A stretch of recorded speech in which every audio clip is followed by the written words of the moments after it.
I'm a man who believed that I died 20 years ago, and I live like a man who is dead already. I have no fear whatsoever of anybody or anything.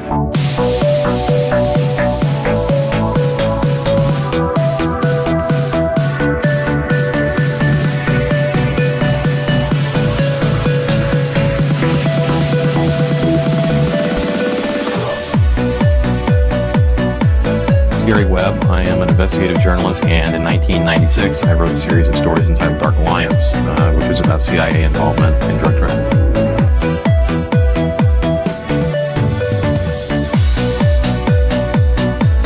I knew a man who once said death smiles at us all. All a man can do is smile back.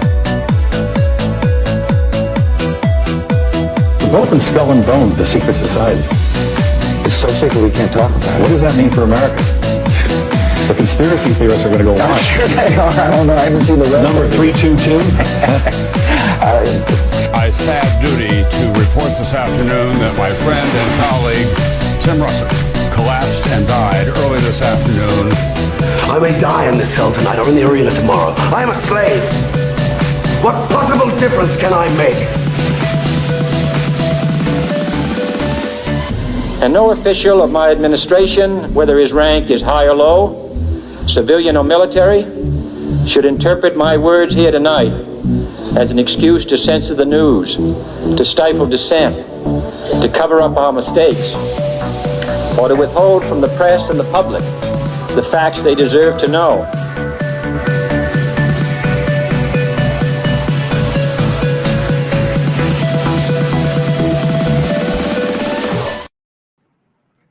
What's up, everybody? So, welcome to Already Dead, first of all, but I have to start by saying that my co-host, Jose, is not going to be with us tonight because of the unfortunate timing of the hurricane, right? Hurricane Milton. But I will say that I think he's going to be just fine. I told him to let us know as soon as he could that all is well. And as Tim Tuttle is saying right now, Jose is the hurricane, and yes. He's not wrong. But anyway, Jose hit me up earlier, and he just said, the show must go on, brother. So I agreed. And once again, we have William Ramsey, which this is the first time he's actually with us on Already Dead. But, of course, Jules, the producer, is sitting in as the co-host for the episode. But I'm Jose tonight. Okay. He's Jose tonight, exactly. But I should start by introducing William, because William, for me personally, first of all, it's just such an honor that you're joining us on the show, because you have had such an impact in my kind of growth process and sort of the path that I've taken. And really, I would say mostly because of your ability to add credibility in these areas of interest that are so much the third rail. They've basically been considered taboo at this point, and anyone who even considers approaching these topics of interest or the subject matter, is usually just entirely smeared, and their character is smeared, or just their, of course, the pejorative of conspiracy theorist is thrown around, and you have just risen above that to such an extent, and also added, like I said, much needed credibility to these subjects, and that includes, of course, you wrote The Prophet of Evil, Aleister Crowley, 9/11, and the New World Order. You have I believe 5 documentaries as well on top of all of that, and a book on the West Memphis 3 murders, and the Order of Nine Angles and the Global Death Cult. I mean, it's just to have approached the Prophet of Evil in the way that you did. I just think it's gone so unacknowledged as far as Aleister Crowley's impact on this kind of covert ideological framework that's almost just been steering and directing all of global society in this very sadistic manner. And anyway, so everyone, welcome William Ramsey to Already Dead. Thanks for the invite. Glad to be here. Glad to be with you, Austin and Jules. Yes, sir. Well, I want to start out first. I have to ask you, have you heard of this strange connection with, I would imagine you have, to the extent you've covered Order of Nine Angles, but I haven't covered it quite as, not even as close as far as the level of depth that you had. But I will say that I think that Operation Gladio has really just crops up in all of these different areas. Like, let's say, the Order of the Solar Temple, which I went on your show just recently to discuss, and I feel as if there's just this strong, direct connection that often you can point to, where this Gladio network or sort of offshoots of Gladio are implicated in being involved in a lot of these different cult organizations, and so I found it interesting that allegedly David Mamet, right, was sort of considered to be like a British intelligence agent. Am I wrong about that? I don't know if that's ever been confirmed. He acts like an intelligence agent. He was involved in Operation Gladio. In the one for the UK, it was called Combat 18. But people have surmised that even the entirety of the O9A is one big intel operation. They haven't proved it, but there is obviously this kind of double helix of occultism and intel that really suffuses the 20th century. Maybe goes all the way back in time that occultists are intel agents, going back to John Dee, or even farther back in time. Even if you go back to the real assassins, they're clearly occultists who were political as well. So how much of Mamet being an intel and how much he's disclosing. It is interesting that he's never served a jail sentence. When you see people who haven't spent a lot of time in jail or been caught doing something, even though they're associated with nefarious activities, you have to wonder. Much like Crowley too, actually. Exactly. Yeah, I have always felt that the timing of it, at the very least, is at the very least, I'm very skeptical of it. I'll say that. And I think that at least I've heard he's been implicated as having a background in psychological operations as well, which to me falls perfectly in line with Michael Aquino and his role. Right. Yeah.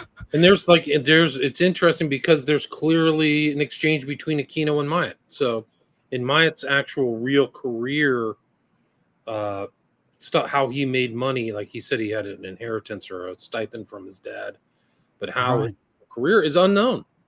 Like, well, how are you making money? He said he was a cat burglar, that he operated was in the realm of like a house of prostitution in London. But you need to pay the rent. So how is he doing? Where's it coming from? So that, I think, is an open question. So there is some mystery there.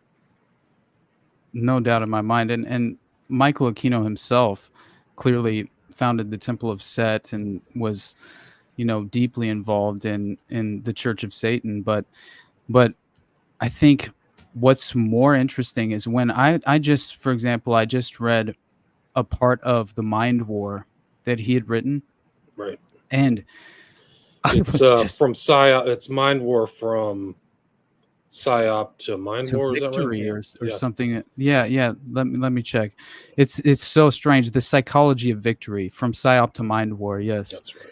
Yeah, and it was really just like eye-opening for me to witness the reality of kind of just what the goals were, the measurable objectives of this psychological operation. They sort of gave a name, and I think it's very much revealing in itself, MindWar, because once you realize, when you read through like the parts and the phases of what they were attempting to accomplish, they go into talking about, they even reference MK Delta, MK Ultra, MK Search, Project Jedi, Project Stargate and the ESP right connection, and which is of course the Men Who Stare at Goats, and that falls in with the Psychopath Machine, which you yourself Right, inspired me with that interview, which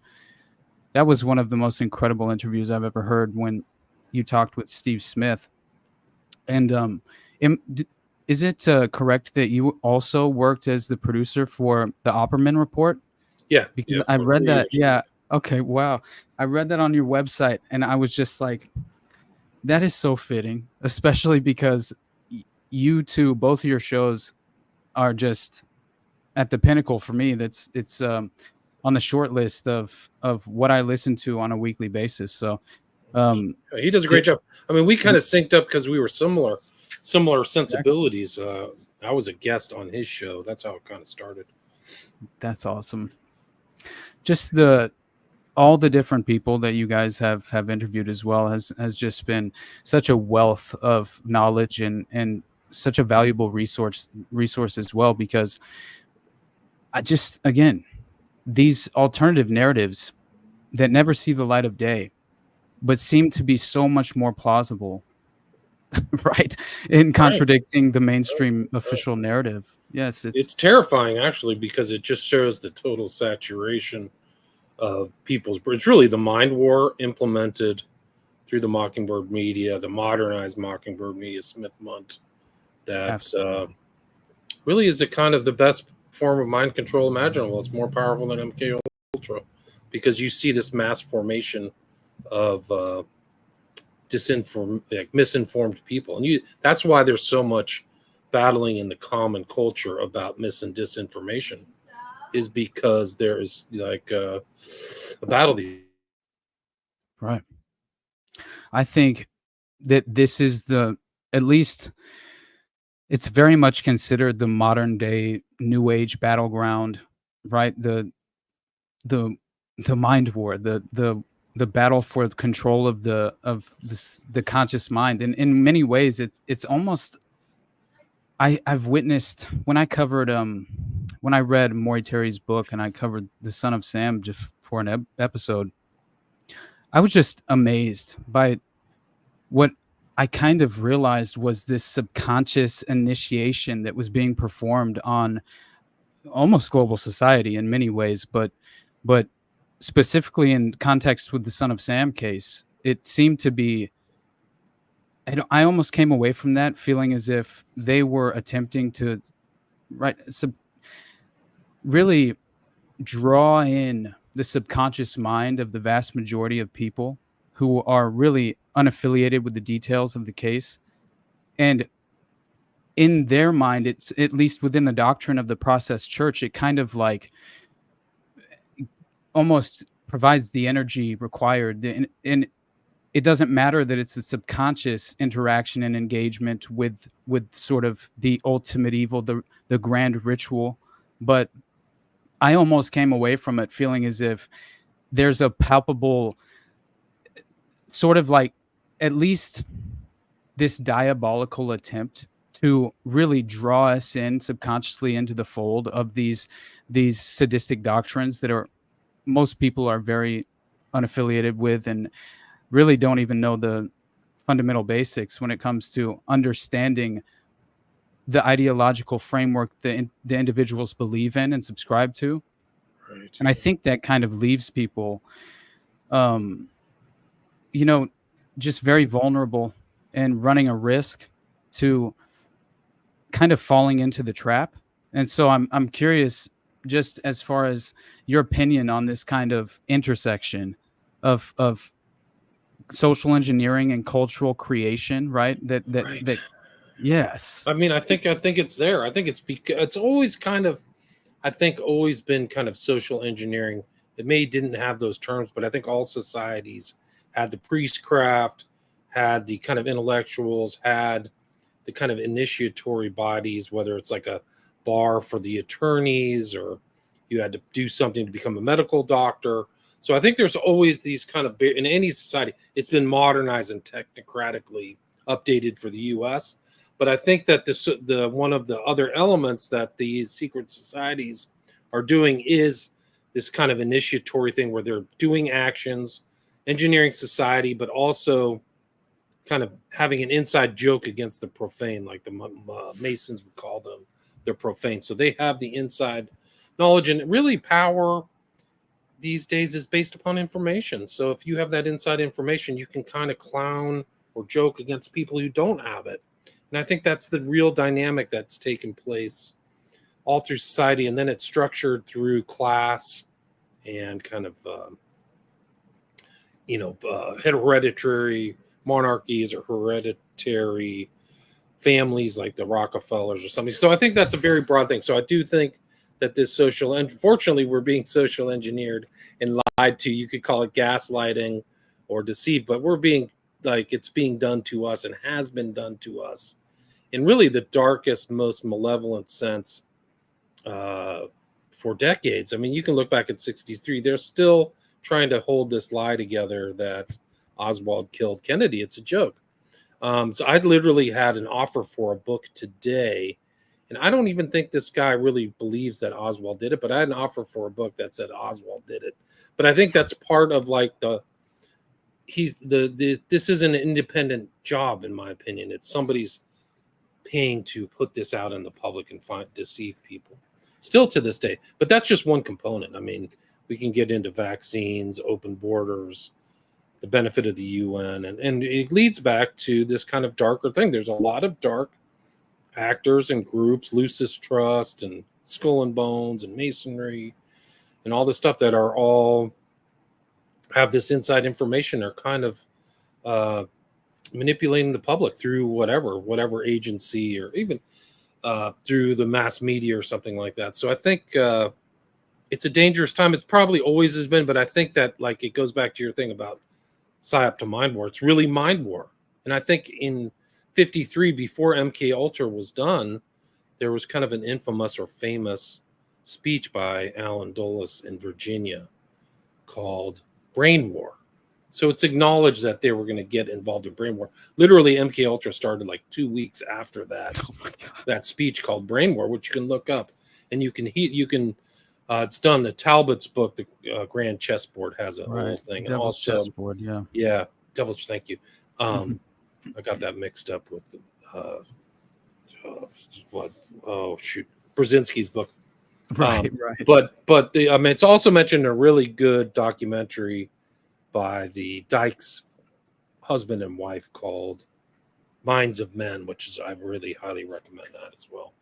I think they mentioned it too. When I found it, I was like, oh, I got this great find, Brain War. And then I was like, oh, the Dykes and the Talbot, like that's, they beat me to it. But anyway, I think it's important because people are thinking on that. And you can look at Dulles and his relationship, Pilgrim Society, elitism, his brother. I mean, it's really kind of an interesting story because Alan Dulles was involved in trying to kill Hitler, and then it's definitely overseeing the JFK hit, right? Like he's definitely the intel guy. Like his intelligence career, it's underemphasized, but probably within the intel community, stuff. The guy was really a giant. I think he was evil, but the fact that he's involved in the Hitler, like we call it Operation Valkyrie, right? But it's, it's June. No, it was 1944, June of 1944. It would have ended the war.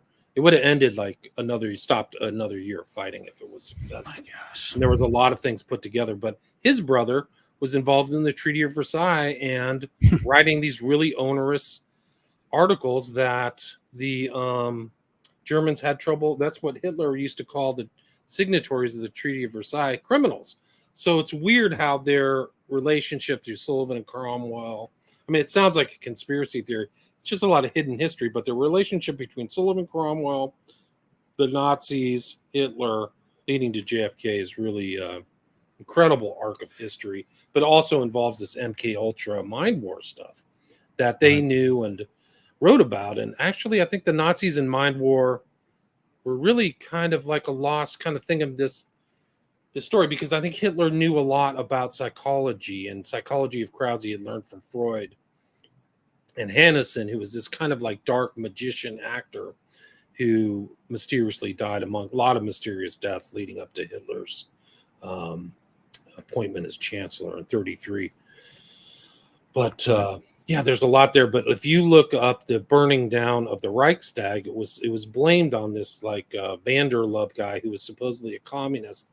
But there's been some pretty decent doctors who said they screwed with this guy's brain and made him a patsy because he was a very convenient patsy. It was a very convenient event for Hitler because it gave him the cause to kind of take power. Hey, look, the communists burned. It would basically be the equivalent of blaming the communists for burning down the U.S. Capitol, right? So if you have that, then you can, take power. Look, the commies are out to get us. You need to give me power. But if it's fake, it's even darker. So, yeah. So I think going back to your original statement, social engineering, public, and that's a huge public manipulation event. If you look at the burning down of the Reichstag, the German people are ferocious. It would be like a 9/11, right? Right. Like you would just be outraged, like these communists. Let's get the communists. So, I mean, I think if you are that dark of an actor and manipulating the public, like that's a success because Hitler's far right, right? So he's always fighting against the communists. So that gave him triumph over the communists.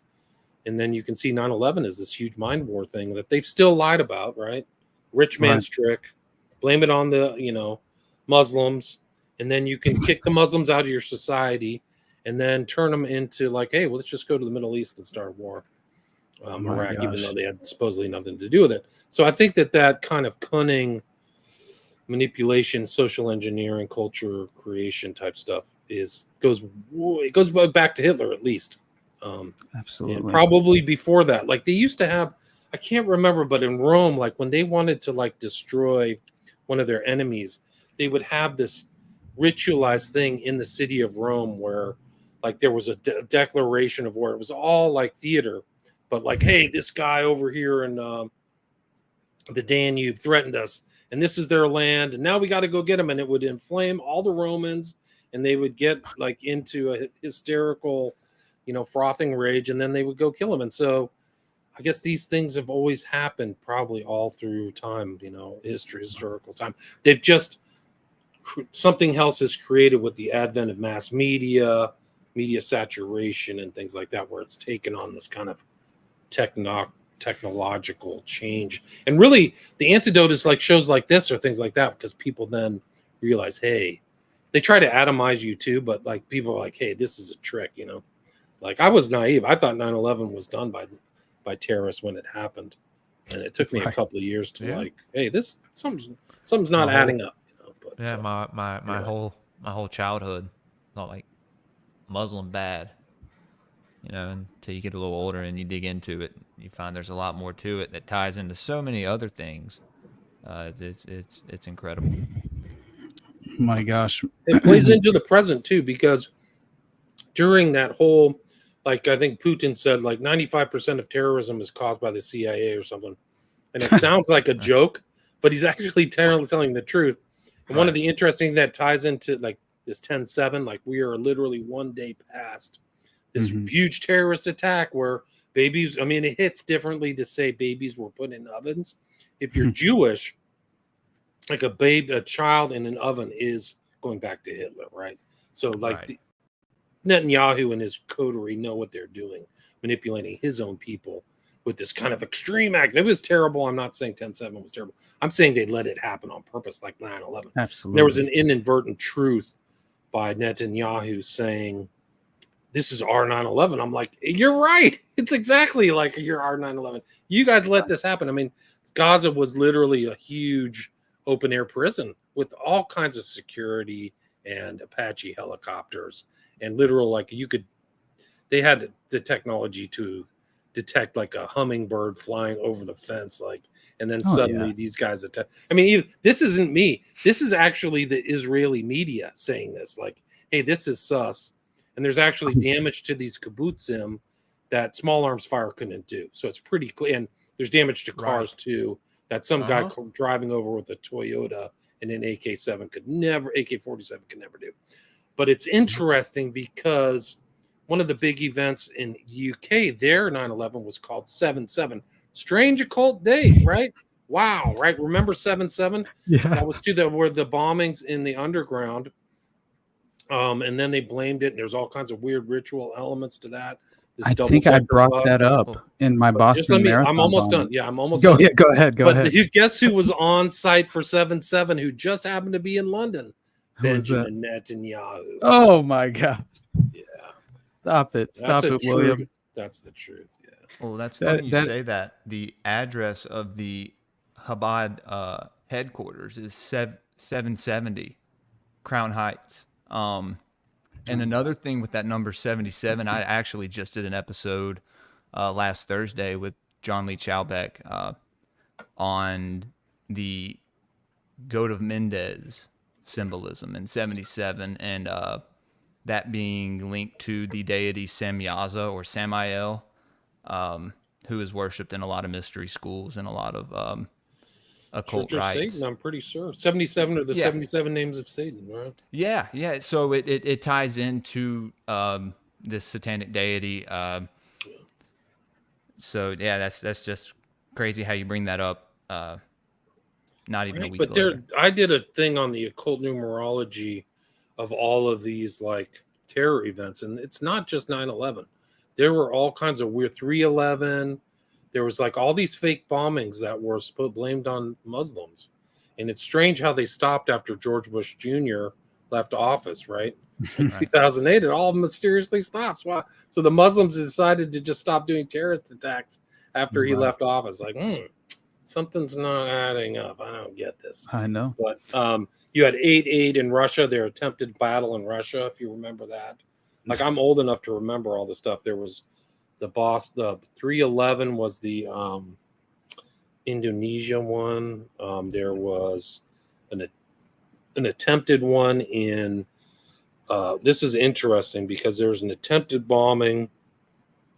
terrorist bombing in Philippines. I can't remember the guy's name. I wrote about this, but he blew his legs off, and then he claimed he had an attachment to the U.S. and he was flown back to Texas and disappeared. Like, you cannot even write that. It never made the mass media. And it just shows how manipulative. I mean, the George Orwell said it best. Omission is the greatest form of lies. So if they're not talking about it on the mass media, it's a form of deception that's more profound than somebody actually lying to you. It's that they're just not even bringing up these issues or topics. So. Absolutely. Yeah, but the numerology really is there. I mean, it's not a joke. The symbolism and outright occult iconography that's blatant in your face. That's what led me to kind of stage at least the statement sort of question to you in those terms, because I've just seen it so often, and to have you put it in, just having you kind of make these connections between Crowley and the ideological influence all through these, you sort of chart this course through Hitler all the way to 9/11, and I think that it's just such an important perspective and angle that has just, it hasn't seen the light of day for a reason, I think, and it's mainly to, of course, uphold the official line and uphold the official narrative of that, like you said, the Mockingbird media has overwhelmingly, worked in lockstep to kind of just rewrite this revisionist form of history that we've all sort of embraced, and it's again, like, it's very strange when you find you recognize these patterns that continually seem to prop up, right? And that goes for your work on O9A, for example, or like, let's say, BX covering O9A and 764 and all the great work that she's done as well. It kind of like implicates this very I would say well-established online radicalization pipeline for, right.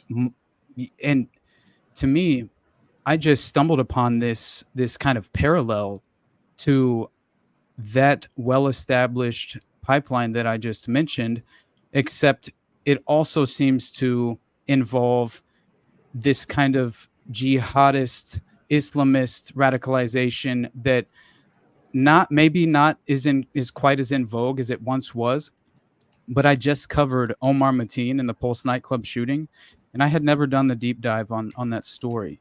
But I will say that I discovered this connection between the fundamental Islamic seminary course and this individual named Marcus Dwayne Robertson, who inevitably used a different name called Abu Tauba. And he was a former FBI agent, former Marine, was in the Joint Special Operations Command, an elite counterterrorism unit.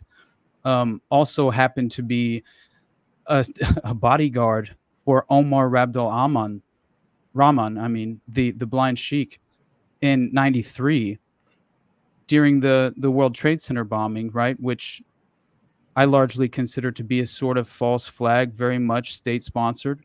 But that's kind of my just opinion coming away from the details and evidence that I've really spent some time with. But I will say that the direct parallels between this alleged radicalization pipeline called the Fundamental Islamic Seminary course and that of O9A, and sort of you had mentioned just you just mentioned what Putin had said. It kind of sparked the thought that I think I just recently read that Russia had banned Discord, and Really, I didn't know that. find that interesting, especially in context with a lot of these mass shooters or a lot of these, let's say. They have a real O9A problem, by the way. Russia does. I did a long show on one of their biggest YouTube channels about O9A because they've arrested groups and people associated with it, and they've had murders. And I mean, it's really is global, like global death cult. That's not a joke. My God, that's absurd. But what I think is just more interesting in reference to kind of the context that I just put forward is that it wasn't only Omar Mateen that was subscribed to this Islamic seminary course with Marcus Dwayne Robertson that inevitably ended up, it seems like, well, they say he was recruited for covert operations by the CIA because they thought he would be a very useful covert operative. And inevitably, Fox News, I believe Fox News it was, that reported that in like 2008, he had a falling out with his CIA handler in Africa and had attacked him. And so I always, just by recognizing patterns, this is speculation, but it very much falls in line with sort of, providing a plausible deniability for any sort of domestic covert operation if you were to be hung out to dry in any considerable way, or overexposed. But either way, it could be realistic, and it could be exactly what happened, and he could have been essentially, radicalized, and essentially he became an Islamist extremist that began to train individual recruits in jihad. But anyway, the point being that it wasn't just Omar Mateen who was subscribing to this course. It was also James Wesley Howell, Michael Stephen Sanford, and an individual named Micah Xavier, I believe. Maybe Micah Xavier and Johnson, I believe is his last name. And either way, he was the Dallas shooter. I believe that's his name. In the 2016 Black Lives Matter protest in Dallas, killed like 5 policemen, I believe, at the end of the protest. But all of those individuals, Michael Stephen Sanford had also been, he was a 20-year-old UK citizen who overstayed his visa and drove his BMW to Las Vegas to the Treasure Island Casino, and he attempted to grab while it was at a Trump rally at the Treasure Island in 2016, 6 days after the Pulse nightclub shooting on the 18th. And apparently he decided to reach for the service revolver of a Vegas Metropolitan Police officer. And then he proceeds to tell, after he's tackled to the ground, wrestled to the ground, he proceeds to tell the Secret Service that this was in an attempt to grab the service revolver and assassinate Donald Trump with it so he wouldn't become the president. Now, he also was enrolled in this Islamic fundamental seminary course, which has direct ties to this sort of jihadist radicalization pipeline, which, if you listen to the claims of James Wesley Howell, which, again, this is very much speculative. I can't say for sure that we can be certain of this, but I will say that upon reading James Wesley Howell's claims, it is astonishing and also fits within this perfect framework, as far as he claims he was among the individuals trained at a Virginia training camp by this Marcus Dwayne Robinson Abu Taba, and they were recruited and inevitably brought there without knowing that it had any sort of CIA affiliation until they arrived. And they said they were one group of over 8 groups that they were aware of, and that he was trained along with Omar Mateen and along with Michael Stephen Sanford.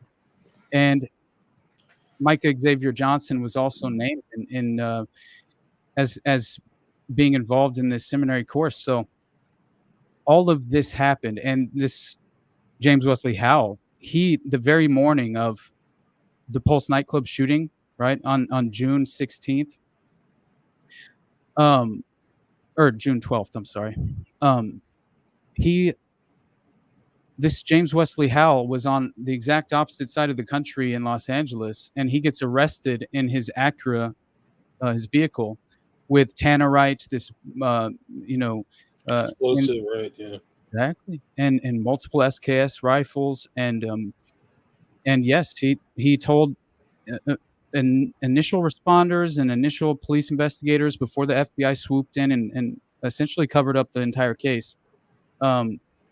He was telling them that he needed protection from the CIA because Omar Mateen was not supposed to die, and neither was the female that he was allegedly with, that he named as Brandy, and he only knew the first names of these individuals.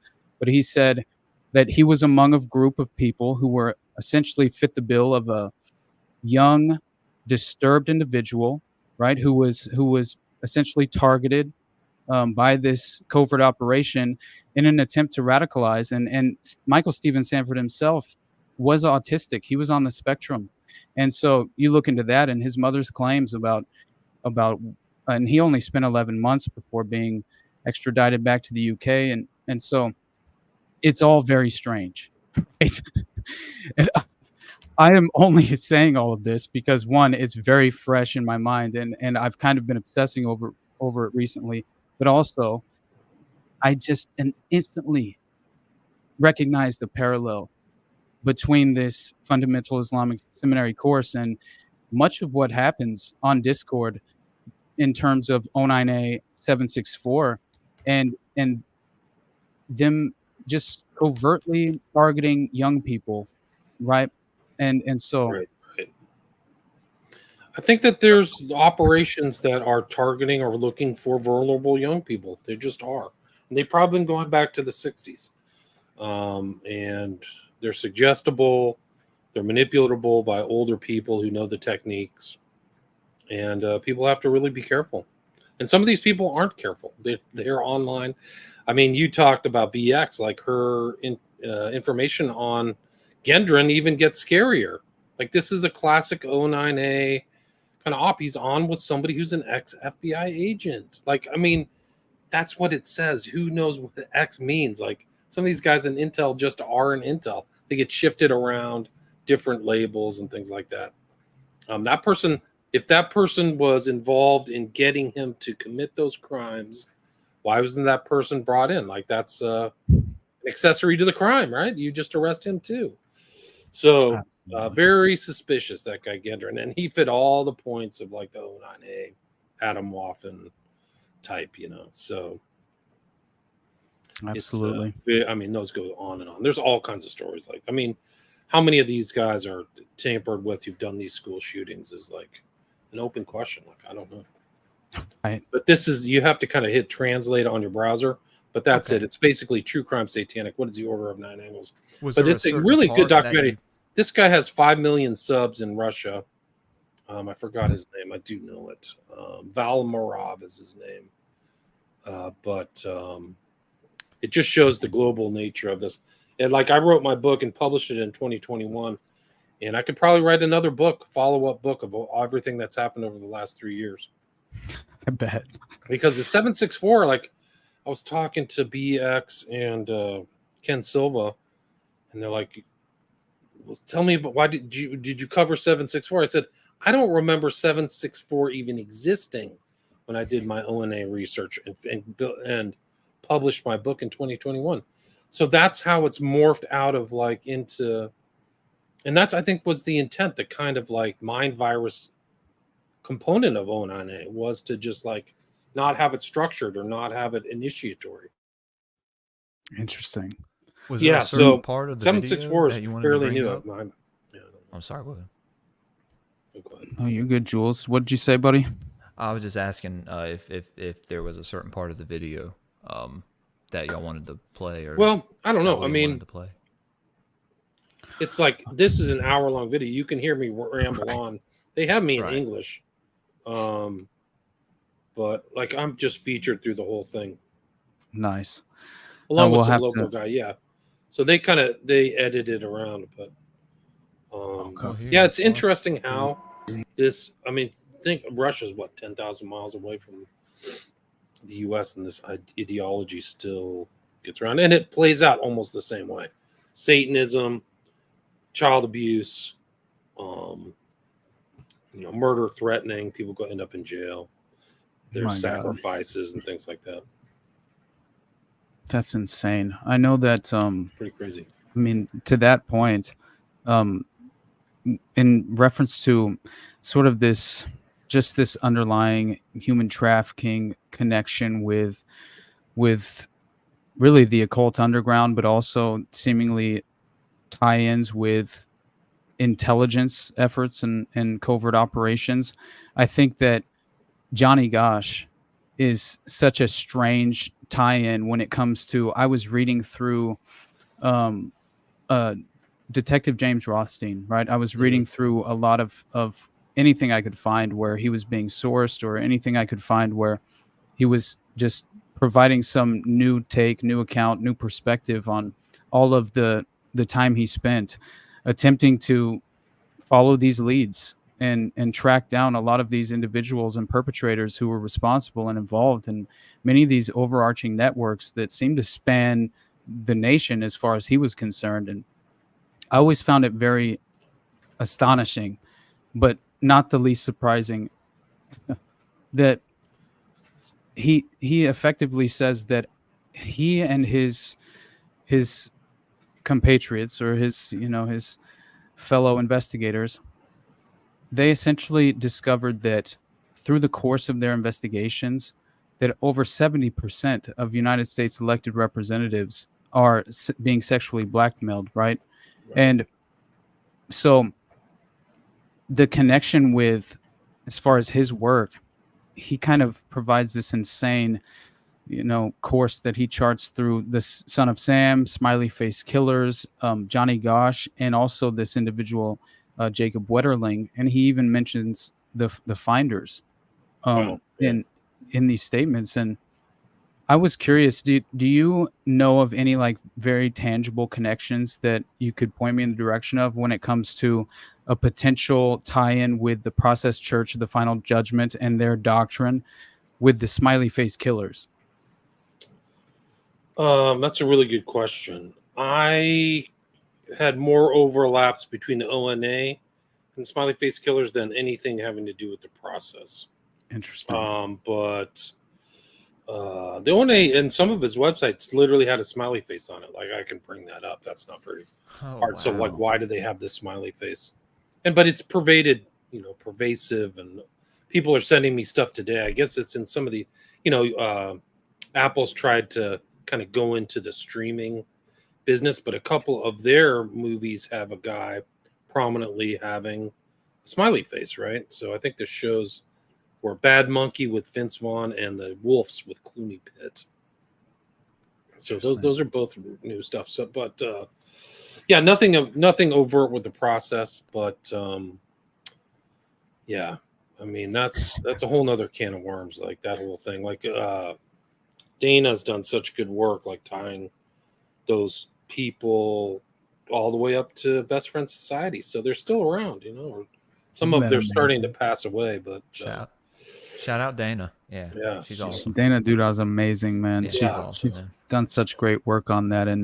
And by the way, I found it interesting that I had brought up Joe Coleman, that the artist, mainly in the context of sort of, it was kind of prompted by the Diddy reaction fallout in many ways, at least for just the white parties and Leonardo DiCaprio and Ashton Kutcher and all of this. And I remembered that Leonardo DiCaprio is in a young Leonardo DiCaprio and the picture of him with the pickled punk, right? And yeah, I remember that. Yeah.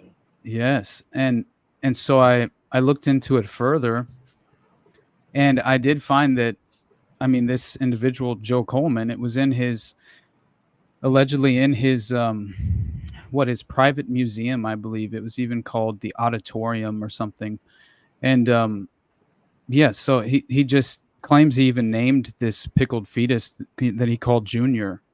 And so he was interviewed and by this woman named Susan Pfeffer. And Coleman revealed the origin story of the baby in the glass jar, and claims that he got the piece when he was visiting the Coney Islands in the mid-'80s. He says a man there called him and asked for Coleman, "Hey, you want to buy a pickled punk?" And the acclaimed artist then elaborated, "I knew that a pickled punk is carny. Carny is slang used by guys who work at a carnival. A pickled punk, right, of course, we know is slang for a baby, and many of these are much more they're much more valuable if they're a deformed fetus, which is very weird. But anyway, it's still this individual Joe Coleman. He takes a lot of pride in this individual pickled punk that he named Junior. And so he says that he calls it and considers it his alter ego and his son. And he said, he's like my alter ego. He's my son. It's funny because he represents a more positive or optimistic side of my personality. That deformed little guy there, he's so happy. And so it's do what? Wow. He said that about the dead baby in the jar? Yeah.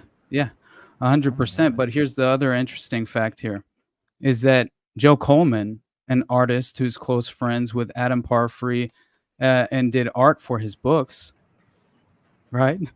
Put the Process Church 4 peace symbol in his Charles Manson painting and then was putting out propaganda for Parfrey essentially. Have you seen the picture of Parfrey in the Process Church meetings and stuff? Yeah. Yeah. So I'd say he's a member. He's wearing the cloak. There's a picture of him with Genesis George. So they're like early of these occultists. They don't ascribe to just one occult order. They just float over a lot of them. So at least the higher ups do. So I think when you get higher up, you probably go into orders we don't even know of. There's definitely like a Black Dragon Society. It's not even published that these guys go into. But the Parfrey's definitely an occultist. Or was, I should say. Yeah, exactly. But I had heard you did an amazing job with Courtney Turner. I don't know when you did that interview with her, but I really enjoyed it about the Pilgrim Society. Yeah. And it was just eye-opening to me, as far as there's just this all over the place. Yeah. Yes. Alan Dulles. We talked about him, right? Extraordinary. I mean, they've had it's interesting. I did the first show with Macroaggression with Charlie Robinson. Oh, I love. So you can see the original one on that. So that was cool. And then I kind of just took, I aggregated all that information. So then I did a show with Courtney, I did one with Wake the Dead with Sean McCann, and then Nick, New York Patriots. I've done 4 shows on the Pilgrims. Wow. Yeah, it very much, it just kind of it just implicates this attitude and power dynamic between the exclusive bureaucratic oligarchy that very much tends to be like it. Anytime I researched Le Circle, or even in context of Watergate, when I was deep diving, or anytime I go deep diving on Watergate, I discover another just unfathomable connection. And yeah, I mean, you have Henry Kissinger, of course. He's deeply embedded in many of these secret societies. Yeah. And he's a very good apparatchik for all those older people. He was a very skilled overthrower of countries, and that's what they do. I mean, he's heavily involved in the overthrow of Allende and the installation of Pinochet. 73, the original 9/11, by the way. That's the original date, 1973. It is, and you know what that reminds me of is Colonia Dignidad and Paul Schaefer, and kind of the discipleship of William Branham in many ways. I don't know. It's very much, it seems like it wasn't just, Paul Schaefer. It was also Jim Jones. It was also, right. No, it's incredible. Like, it's incredible. That ties back to the Pilgrims, but also the royal family, right? The head was Queen Elizabeth until she passed away. Now it's King Charles III, aka formerly the Prince of Wales, right? But now he's running the show. And there's, like, since I did that show with Charlie, there's been newer information that came out that I didn't know of. For example, we found out Michelle Chusodowski has a website. So I didn't know this at the time when I was first doing the research, but somebody went to a library in London and got the records for the Pilgrim Society and photocopied them at the library and uploaded them to Chusodowski's website. So you could see the list. And guess who's on there? Tucker Carlson. Oh. So Tucker Carlson is in, because Tucker has 4 names. His name is Tucker McAteer Swanson Carlson. And they have a Tucker MS Carlson on there. So he's been a member for 20 years. No public disclosure to my knowledge. Oh my God, nothing, man. Right? So he's hanging out with the king and the king's lords and all this stuff like that, right? Like, these are lords, these are like literal, like, aristocrats, like landed aristocracy from England, like literal lord. The head of it now, like, on their website today, is Lord Jock. I forgot his last name. But anyway, so somebody finds out Tucker Carlson's on there, which puts him in a completely different light, because he presents himself as like an everyman woodworker. I'm in Maine, fly fishing. Yeah, right. You're hanging out. You got to understand, the Pilgrim Society is only in 2 places: the city of London and New York City. That's it. So he's going to elite places and doing this. And then I had an interview. This would make a great guest, but it's Matthew Crawford, super bright guy. And we were at the end of the show, and he's like, "Oh, by the way, do you know who studied at the temple?" There's like, the city of London has the Temple Church, right? Who studied at the Temple Church and did that? It's Mohandas Gandhi, right? Who became Mahatma K. Gandhi. So he's studying at the temple with all these people for 3 years, and he's a member of the Temple Court, right? So he's an agent of the British Empire. Like, he's in the center of it. He's not like, oh, he was in Manchester or something.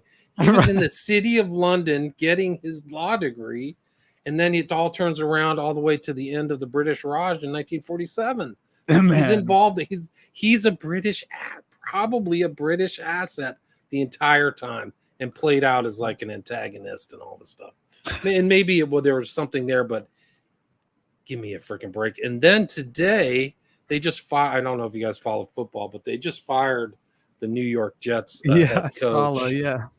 Well, guess who fired him? This guy, Woody Johnson. Well, guess what Woody Johnson's old job was under Trump? He was the ambassador to the court of St. James, or St. James's Court, which gets you automatic entry into the Pilgrim Society. Wow. Literally had him fired. The guy got fired by a member of the Pilgrim Society. Oh my God. That is amazing. You can't man. even write that. You can't No. make this up. Can't yeah, make that no. up. Yeah. And you can go, this wiki, you can go to Wikipedia. Like, this isn't like deep, like knowledge. Like, you can see Woody Johnson is the ambassador to Great Britain from so and so and so and so. So, Wow. yeah. But then now Well- the depth of the connections are conveniently left out, right? So, Of course. you know, it's just like, oh, he's just this, he, you know, not that he gets autumn. I mean, the Pilgrim Society was to cement or overlap or make connections between Great Britain and the U.S. through the ambassadorship. So the ambassadors are automatic people, and they always traditionally give speeches. So this guy, Woody Johnson, who owns the Jets, most likely gave a speech at a Pilgrim Society meeting with all these people there, but it's just not publicized yet. That is absolutely amazing. William, you make me feel better about myself, to be honest, just because I very much have been skeptical of Tucker Carlson for the longest time.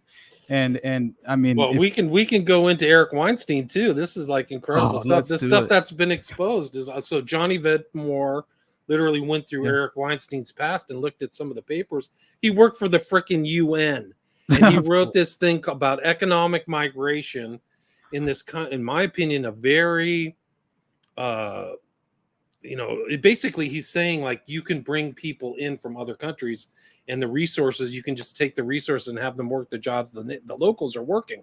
And it shows like an outline about how to do that. And that's exactly what's happening with these people taking other people, whether it's somebody from Haiti and Springfield or Ireland or France or Germany, is this weaponized economic migration that they're calling racism. But Weinstein wrote, I mean, it's incredible. He literally wrote something, and he acknowledges like it could create problems, but he doesn't ever apply any moral element to it. You know what I mean? And the full title, Migration for the Benefit of All Towards a New Paradigm for Economic Immigration. So he wrote this whole thing about these worker programs for the UN that's taking place around the world and never discloses that to his audience either. Oh my God. Yeah. So, this is absurd. Here's the thing, is that like you see these documents that indicate what's being laid out before us. So when I see the Weinstein document, I go, where's the other 100 documents that lay out all the stuff for the shots and the deception involved and how the gaslighting of the public and how to manipulate them into thinking this is good, and the weaponized culture and the mind war. No, I bet there's tons of articles like that from the UN. So this Eric Weinstein is a UN mercenary walking around like he's one of the good guys working with Pete Thiel and all this other stuff. Yeah. So, and so then it elicits the question, you're kind of led to believe that these influencers, these media figures are kind of just organically created. Like, oh, they were just doing their jobs. And then you realize they're being puppeteered and promoted in the most coercive and calculated way. And all these people, there's like this thing called the intellectual dark web. All these people, Joe Rogan, literally the powerhouse of media, literally has more listeners than all the legacy media combined, has these very calculating, very clever influencers surrounding him. And I called them like propagandists of the blackest stripe. And we can go into the whole thing about omission is the greatest form of lie again. And this is how deceptive and dark it gets, is they write this crap and to implement it and then manage the discussion in public. Exactly. So they're not just writing it and putting it together. They're in the public eye, manipulating and making sure they're massaging all. And I think Joe Rogan, God bless him, I think he's an unwitting target. Like, so it's not like we're friends, but they're hanging out together, but they're all being manipulated. So you got to really, and I'm not a very, Rogan is like a Everest to my like molehill, but I've had situations where people have tried to put their thumb on me and manipulated me. And there's like attempted coercive things. Like I kind of jokingly said, I'm not blackmailable, But I'm actually, I don't want to brag about that, but I'm not blackmailable, and I do want to get blackmailed, but I want them to send their best.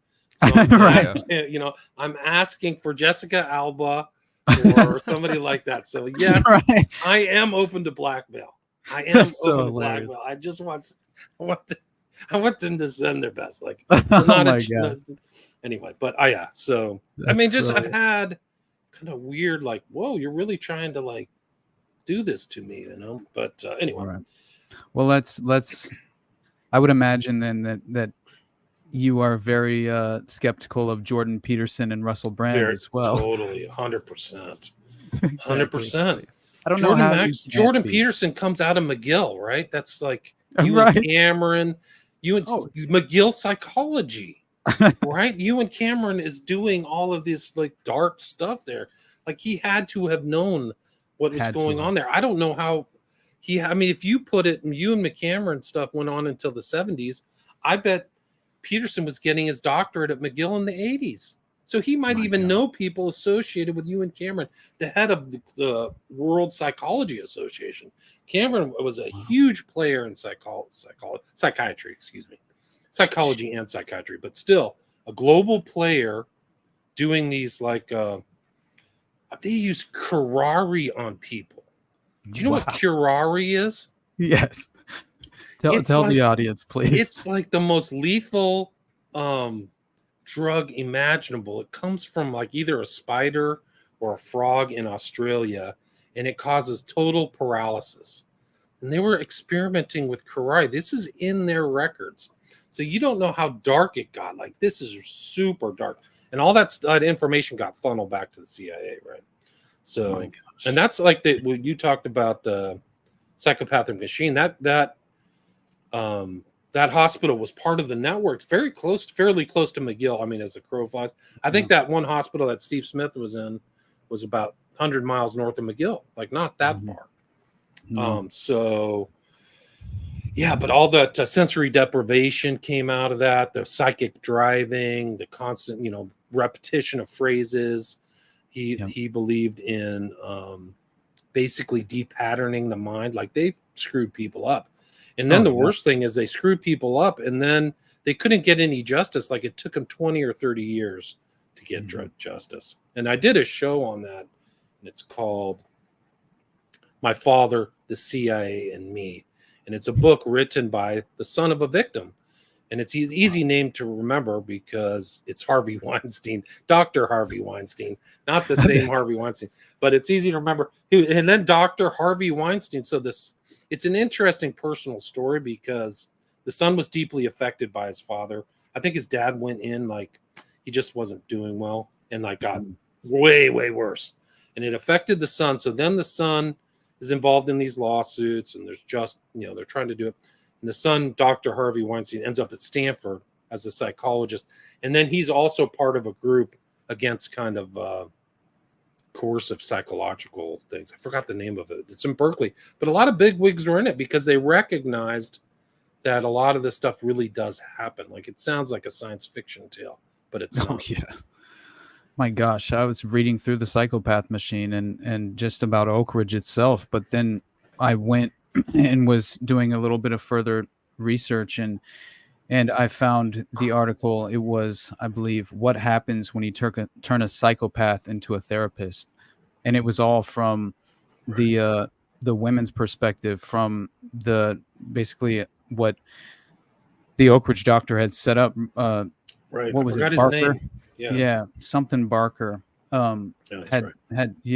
had set up that pipeline where basically the graduates of his program would be sent to this women's mental facility where they, of course, then abused and victimized and including sexual abuse many of these young women who were at this mental institution. And it's just one of the most tragic stories that I've ever read. And of course, these people largely don't have a voice, and it very much is in line with Kinkora, right? And I mean, you just when I looked into Kinkora, I was not prepared for Lord Mountbatten in the Anglo-Irish vice rank.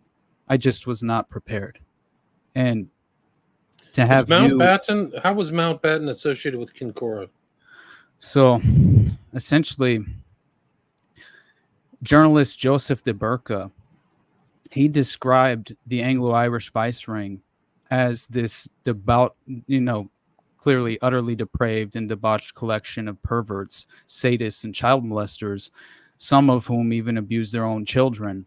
And the ring included powerful establishment figures from Westminster, such as Sir Knox Cunningham, MP, Sir Cyril Smith, MP, British civil servants, MI5 and MI6 officers, and even members of the aristocracy, such as Lord Mountbatten, Lord Louis Mountbatten, and close relative of the British royal family, close friend of the sadistic necrophiliac and child rapist Jimmy Savile. Of course, we all should know by now. And they're surrounding the king. They are surrounding King Charles. Mountbatten was one of his advisors. Like, it's not a joke. And Mountbatten's proved to have, like, there were teenage boy places in Malta that he used to go to, and everybody kind of knew that was his sexual preference. Mountbatten, who, like, I think he got blown up by the IRA off the coast of Ireland, and there were like 2 teenage boys on the boat with him. Yes. But interestingly, this was another discovery that we made during our inquiry into the Pilgrim Society. Was we were looking at stuff. So Mountbatten advised the Prince of Wales, who's now King Charles III, to join something called the Magic Circle, which on the outside. Have you heard this story? I've heard of the Magic Circle for sure. Okay. Yes. Well, the Magic Circle, so it's like an occult order. It has all the signs of the zodiac and stuff on its own logo. Like, you can literally go to their website, and they supposedly do stage magic and stuff like that. Well, when Sean was looking at the Magic Circle, which is like Mountbatten, it literally has like Mountbatten on the website advising King Charles to join.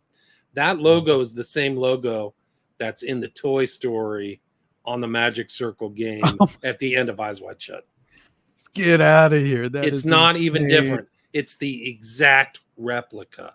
So what did Kubrick know? He was putting stuff out there because that pedo bear that was in that same sequence is the pedo bear. Like, you can see Savile with the pedo bear. Like, it's a known pedophile symbol, right? This teddy bear. The spiral. Yeah. Not the spiral, but yeah, it's incredible. And that's the whole end. The whole end of the story of Eyes Wide Shut is that their daughter basically gets taken off by these elites at the party and disappears, right? I think it's at the toy store at the very end. Right. So it's like suggesting walk off and then them walk this after. Cyclical pedophilia, right? That's exactly what with that the is. symbol in front of you, all these symbols in front of your face. Yeah, and just rewatching The Shining the other night, I was disturbed because I haven't watched it in so many years. Yeah. But I was just rewatching it because we're watching scary movies, my wife and I, and so I threw that one on, and man, it felt so much like The Overlook was targeting Danny for a blood ritual sacrifice. It's and I'm not saying that is the case, but that's how I came away from it this time upon this viewing. Wow, that's crazy. It freaked me out. It very much did, and we've discussed before on the show the film 8mm because it disturbed me to my core, and I had missed that one because it had came out in '99, and just the eerie, just when it's too close to reality for comfort, it's hard to kind of relax and enjoy yourself, right? And so, and what's very strange is that, of course, I stumbled upon the movie because it's in the cult classic section, and I didn't read the plot line, and this was an attempt to relax with my wife and wind down and and kind of detach from what we consistently research on a daily basis. But this was important, And I will say that at the very least, I don't know what the intention was behind the film 8mm with Nicolas Cage, but I will say that upon viewing it, it felt as if it was at least valuable in introducing the concept to the vast majority of the public who could potentially be unaware of this dark sadistic underbelly that does exist. And so I did think that it was valuable, but also I found it just such a shame that I understand the inclination to want to believe that, at least at a certain point, kind of the common conception was that snuff films didn't exist. And right, and these networks hadn't been institutionalized. It was really just some lone actors, evil actors, who they alone are the individuals capable because of their proximity to evil. But in reality, I think it's much more well established and effectively institutionalized than we would ever want to admit or acknowledge. I'm not certain of that, but it feels that way. There. Well, they said that that guy, the Silgo Beach killer or whatever, that guy Huerman had snuff flicks or something. So this guy's part of that network. He was also part of like the BDSM network. So he was a very dark actor, that dude was, and very current. So that's current stuff. And his cousin was like literally sued in civil court for SRA. So people are like, satanic ritual abuse, you're full of baloney. The dude, like the victim, said that this priest would do dark stuff with them in the church that's clearly satanic. So, absolutely. I mean, that's their allegation. So this, like, that's current. So it's not something like you have to blow the dust off and like, oh, this happened back in the 70s. That's right. The allegations that were made. And he was sued as part of a 7-person suit. So it was like a network, or there was a larger amount of people. So it's not some kind of individual type thing. So, right.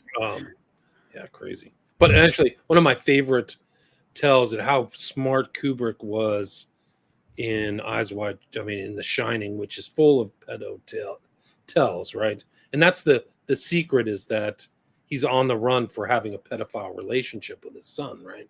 So like, yeah. But if at the intro, I think his name is Jack Torrance, when he's interviewing, he's literally wearing like a tie, a bright green tie that foretells or predicts his end in the in the labyrinth, right? So right, it's like, in the maze, yeah. So like even down to the clothing, they had it down to like have this kind of foreshadowing, symbolic elements in there. It's really something else. Gosh, I'm almost at a loss for words when it comes to that, but it's just trauma-based mind control. I don't know how many. I'm always shocked because I discover a new thread and a new angle that, oh my God, there's an entirely other story that is exactly, at least modeling and fitting that pattern recognition of the previous or the prior story, that just perfectly, One more thing about The Shining is that Kubrick had to have known that Apollo was faked, right? He's close friends with Arthur C. Clarke, was heavily involved in the whole space program. He was like interviewing people on the moon landing and stuff. So he had to have known, and those are the alternate tells that are in there, the Apollo 11 and all this other stuff. So like he was like a real, almost like, what's the word? Like a cryptologist, like a crypto historian. Like he must have like known he was putting things in there for the future. Like that's how smart he was. Like he couldn't, there wasn't the internet. There wasn't this, So like, how am I going to foretell symbolically that I know some of this stuff? And that's kind of what he did with some of his films. Yeah. Much like Eyes Wide Shut, which is like all about the aristocracy. That's why all the heraldry is there, right? Almost every major scene, there's heraldry at the end, at the pool table, in the ritual stuff. It's all heraldic or whatever. So, I think you are 100% right. And one of the, really, I would say, when I read the witch hunt narrative and I kind of went through McMartin and the Presidio and I witnessed really just that the satanic panic seemed to be much more of a misnomer and false narrative, waiting in the wings in order to kind of distract and really, I would say, ultimately just draw attention away from the reality of satanic ritual abuse being just, it was so, as far as I think it's still very much, actively a problem, but it's, I don't understand how it's so difficult for people to realize that satanic ritual abuse seemed to be a very convenient and strategic tool to cover up the reality of this rampant pedophilia and actual legitimate examples of, with evidence attached to, ritualistic abuse being performed. And I think once I read the witch hunt narrative and kind of also went through, the cases of, as far as the court documents in regard to, McMartin, and also really the finders. Look up the Hosanna Church too. That's the one that True Detective's based on. That's a Hosanna real Church? case. Really? Yeah, the Hosanna Church in Louisiana. Literal satanic ritual abuse in a church. Jeez. Like literal, yeah. Look up. You can just look up the Wikipedia for that. Yeah, I am right now. It's I can barely say this word. Pachagula. Okay. Well, no wonder True Detective is so disturbing. At least that season. Yeah. Yeah, that season. My gosh.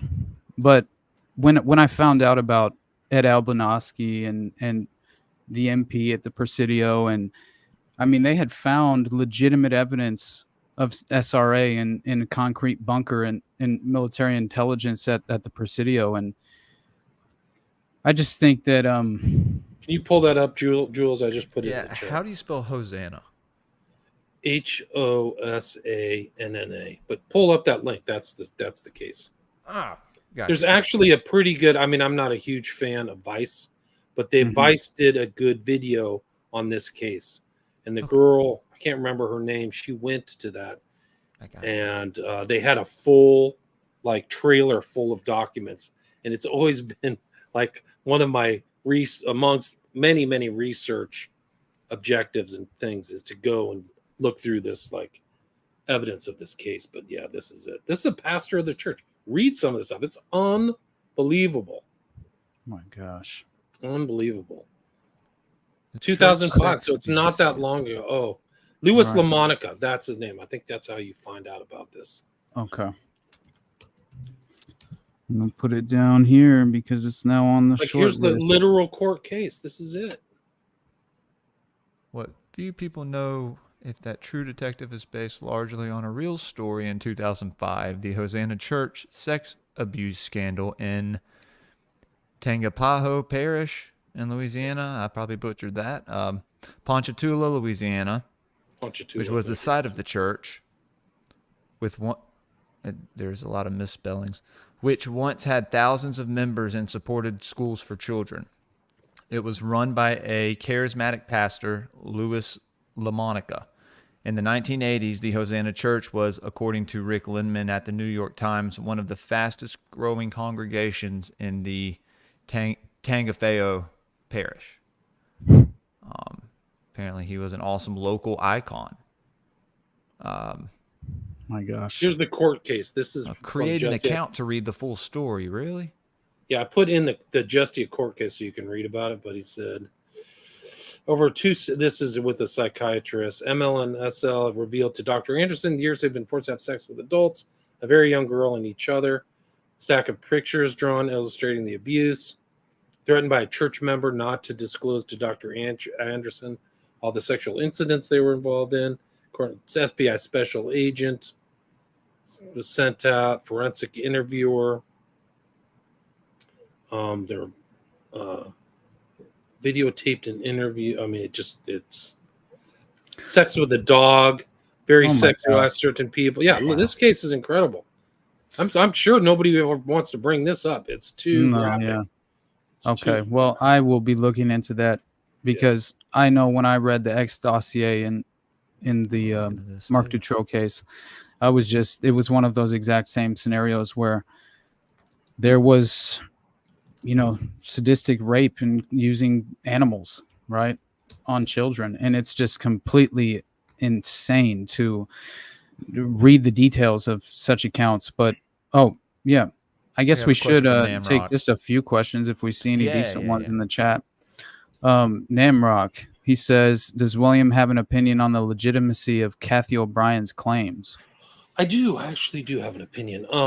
Something's going on there. You mentioned I work for Ed Opperman. When I worked for Ed, I either scheduled or he had an interview with her, and I listened to it live. And this was back when her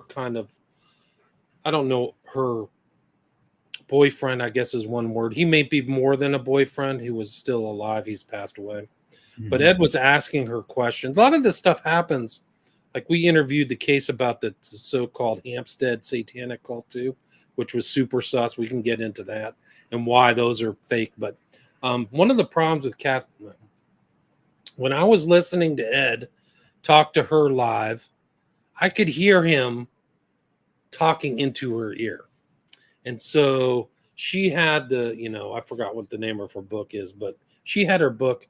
But all of a sudden she went on this most dangerous, you can listen to the interview with Ed. I think it's still up. But she went into this whole dangerous game, human hunting tangent. And I heard him whispering to her the story. Like, did this happen? And she asked her boyfriend at the time or whatever he was, did this happen? And it's almost like he was coaching her, in my opinion. So that made me really suspicious of her story and her claims, which are very vivid. Like she has vivid claims about Dick Cheney and a lot of things like that. So. Right. Lots of was people. he not a psychiatrist, if I recall? The boyfriend. I thought he was supposedly in either somebody involved in law enforcement or something like that.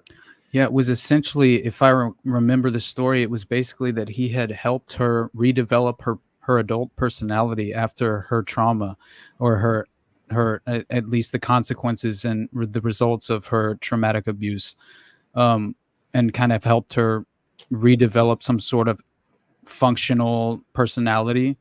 That was almost, at least that's what I remember of it. And this is, of course, just from pure recollection from years ago, but I'm not entirely certain if that was the case. But I will say that I'm like, it just becomes sort of frustrating when you try and assess the credibility of some of the claims, as far as like, I would like to know what your opinion is on Fiona Barnett as well, because I think she's proven to be fraud. Really? Provable fraud, yeah. Okay. And I think that the Hampstead, I did a show on the Hampstead hoax.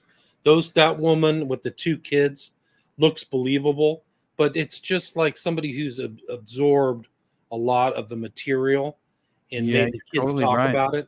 The real problem there, a lot of people leave out in that story, the Hampstead story, is that somebody interviewed her before the kids interview. And she's like, oh, yeah, well, we wanted to tell him what to say.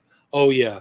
And she had a very sketchy new boyfriend. And something's going on with her and her husband or whatever. But she was in the midst of a divorce and custody battle, right? Which the court said she lost. So I think that this was actually, in my opinion, that the Hampstead was something, because Hampstead was something involved in the court case between her and her ex-husband. Wow. He was kind of a weird guy. But they had gone, what happened is that video, for people who don't know, this woman whose name I can't remember, and her boyfriend at the time, who had like a rap sheet involved in, selling weed, and I think he'd been arrested like crazy amount of time. My memory's a little foggy. But Anatomy of a Hoax, that's the title of the episode I did. You can check it out. But I had researched it in detail. But they had gone to Morocco, and on the way back, the flights, that's what something had gone on in Morocco. So on the way back, the boyfriend with a criminal rap sheet interviews the kids, and off screen, if they didn't answer right, he would hit him in the head with a spoon, Oh which is my like a God. very clever way of enforcement because it doesn't leave a mark or no visible bruise, right? So Wow. like the kids were under a form of duress, somebody much bigger than they were, and telling the story. So you cannot say that that was a sterile environment that they were telling their story. And then there's a recorded interview with a police officer who was asking the woman questions. And she's like, well, yeah, I want my kids back. So like this story was made within the context of her trying to get a mother, which is, I think, totally valid, wanting to get her kids and That's be with her super kids. sad, though. Yeah, so the kids got stuck in the middle of something. Damn. And one of the things that's also telling what's not there is that she spent time and literally had an intimate relationship with a man, but she could say nothing specific about her time with him, anything that he did involving Satanism, right? So she could never say he read from Aleister Crowley's Magic and Book of that practice every night. He would go to these rituals. I would see him. He would do this. He would tell me these stories about the triumph of the will is so important. She could never say anything about him, like, oh, he made me wear this weird necklace with an herb I didn't know. She never said anything. She just talked about like the kids talking about willies, and she was like, oh, then they had snuff films, like she was from Russia or something. Yeah. She would say like, then they had the snuff films, and then they brought out the satanic orchard. Like she said it in this kind of like manner that she had just watched some videos online, not that she had done. Yeah. So the Hampstead, and there are hoaxes, like there's UFO hoaxes. Absolutely. There's satanic crime hoax. There's real stuff. Like this Hosanna church I just told you about. It's legit. You should pull up this video, Jules. That's the last link I sent you. Yes, sir. I suggest everybody watch that video. But the Hampstead wasn't. And there's is it something we could play now, or is it? Yeah, is it yeah. Okay, Yeah. awesome. It is. Go ahead, Jules. I just didn't know if you wanted to play it. But this is like the visual, like somebody's on site. I don't know if you can get the audio to play. I would describe this case as being probably the most bizarre case that any normal small town sheriff's deputy or policeman or detective could Doesn't ever that look imagine. like True Detective? It like does. The scenes?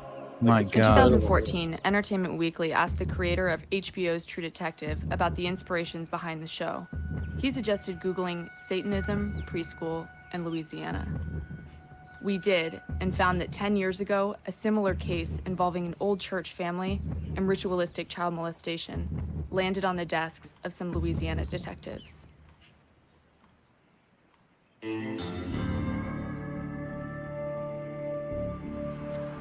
We just got down to Ponchatoula, Louisiana. It's a rural town here. That's People True are super Detective.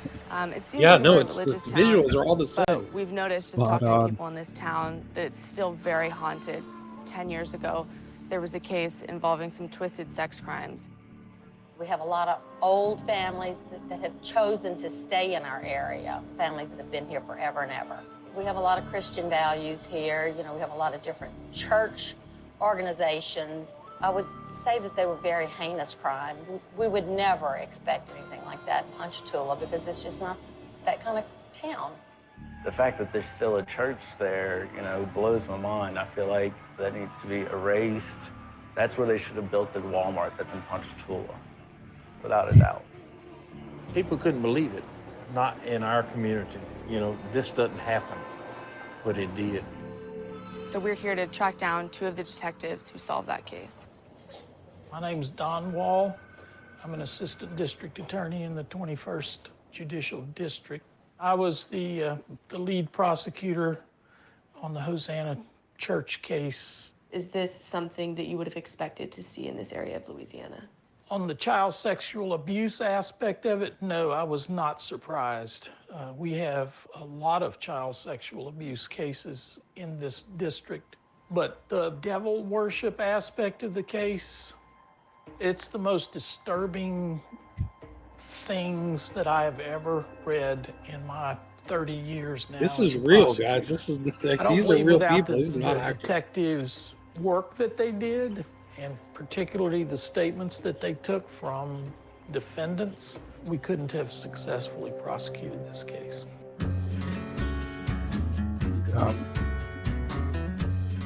This Hosanna case was probably one of the darkest cases involving sexual abuse of children that I've ever seen in this state. And the sheriff called us detectives in to solve it. My name is Stuart Murphy. I work for the Tangipahoa Parish Sheriff's Office. I was a detective here for about 2 or 3 years. What's the first thing that you remember about this case? I was asked to come down to Hammond to interview somebody on a sex case with a child. You know, it turns out that they wanted me to come have some success talking to people and interviews. And I kind of thought it would be a 30 or 40 minute ordeal, and I didn't feel well. And I think I left the house and told my wife I'll be back in a couple of hours. It was kind of late at night. I think I might have went home 2 or 3 months later. My name is Thomas Tedder. I'm a special agent with the FBI here in the Baton Rouge office. I've been with the Bureau for about 18 years. During the Hosanna Church case, I was working crimes against children. My first memories of the case, we had gotten a call from the Livingston Parish Sheriff's Office. Louis LaMonica actually came in and confessed in mid-May, I believe, of 2005. He just walked in off the street and decided to confess his sins, I think is how he might have put it. It's unclear why Pastor LaMonica decided to turn himself in, but when he entered the sheriff's office, completely unprovoked, he detailed unthinkable child sex crimes he had orchestrated and committed within his church. Satanic rituals, child molestation, animal sacrifice, and bestiality were just some of the acts he confessed.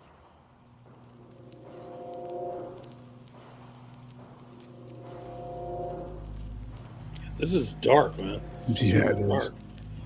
Absolutely.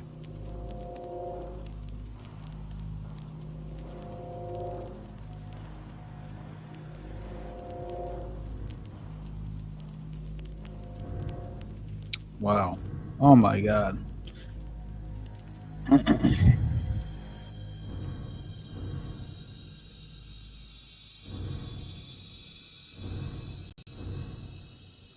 This is perfectly in line with. Now, Louis LaMonica Sr. It's right there in True Detective.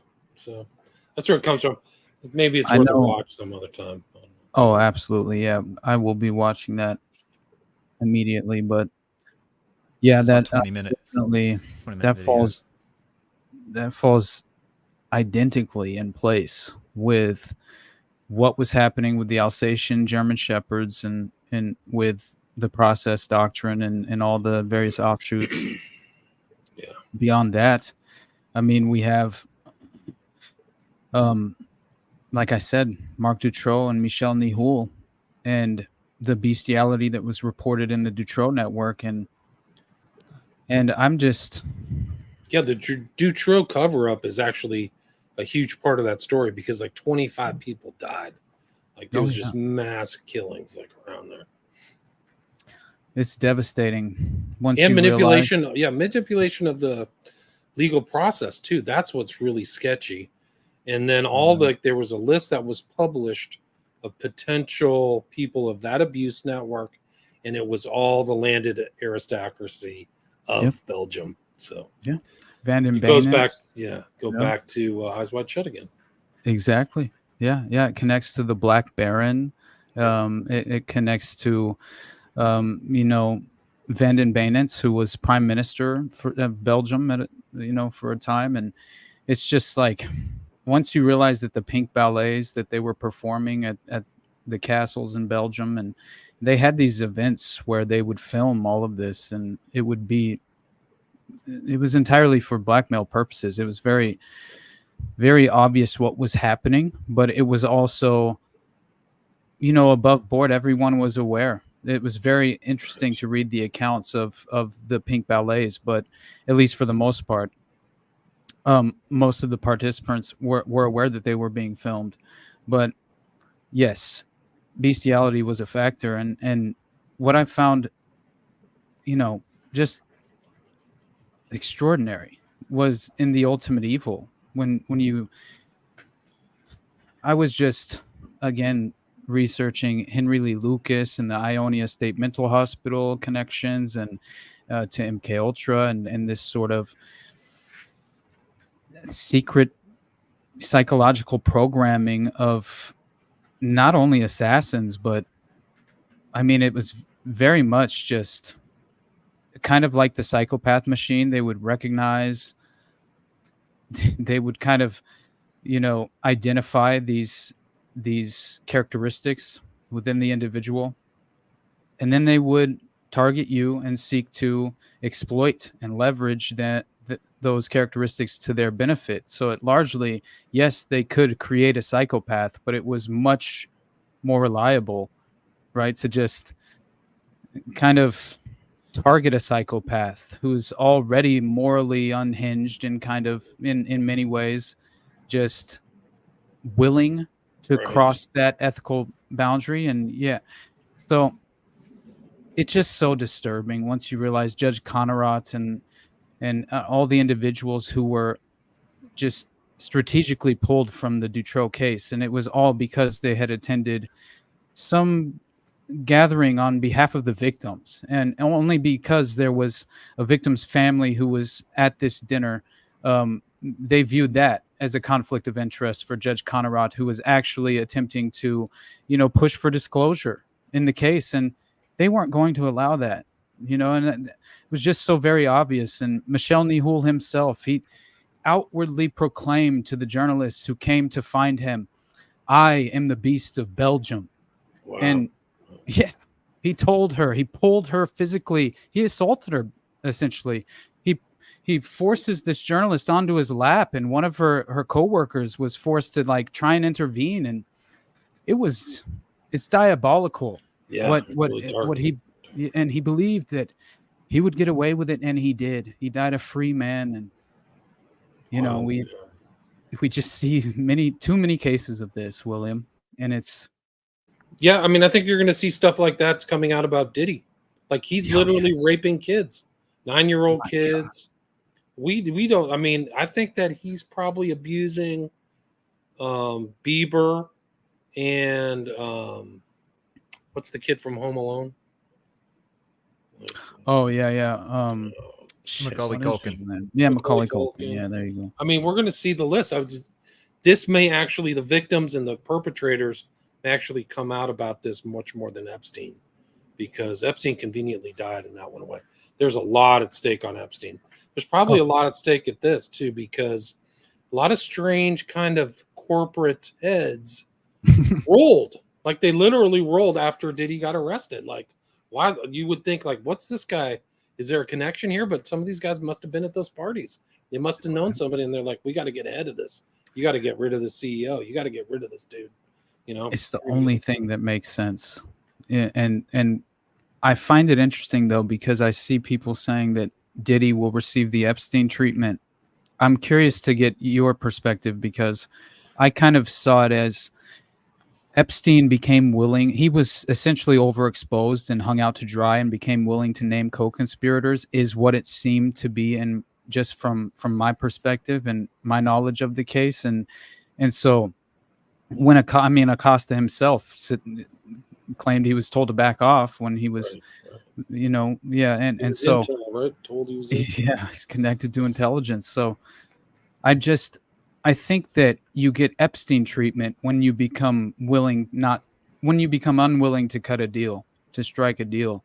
And so his lawyers, by the way, his attorneys, his two attorneys, Epstein's, said there was nothing indicative of suicide, and that he was ready to fight the charges. So his lawyers, whether they're telling the truth or not, are indicating that he's talking to his lawyers. Like, his lawyers are in the jail. He has a certain amount of time per day that he can talk to him, and he's doing it. So that makes it even more suspicious. Like, man, I don't need lawyer. If somebody's going to kill themselves, they just don't need a lawyer or anything there. Right. So there's nothing indicative of that. Okay. Which is kind of a giveaway. I think he had to go, and the jail is actually an optimal place. Like, a lot of people wouldn't know that, but like, if you're in a hotel room or a jail, that's a perfect place to kill you, because nobody's there. You're not at home. You're not with your kids, maybe. There's no secondary victims or anything. Exactly, except SBF, I guess. Who's did you hear that story that he's being he's housed with? Yeah, I'm like, what reality show are we watching right now? Because this is just stranger than fiction, But yeah, I think that at the very least, it's, I don't know. Did you hear the claims that he wasn't eating for fear of being poisoned and Well, I all of believe it, this? Yeah. I don't know. I think when it comes down to it, like when the first thing you know and you witness is basically that like, for example, you know, you have like the Confessions of a DC Madam and as well as the Epstein case, as well as Deborah Jean Palfrey, as well, all these different madams of these prostitution networks, or which inevitably amount to some sort of sexual blackmail operation of human compromise, being leveraged by some individual with connections to intelligence, usually. But still, when you have the CBS interview of Maria Farmer, which I'll never forget, and I think it was even in like November of 2019, as recent as that, when she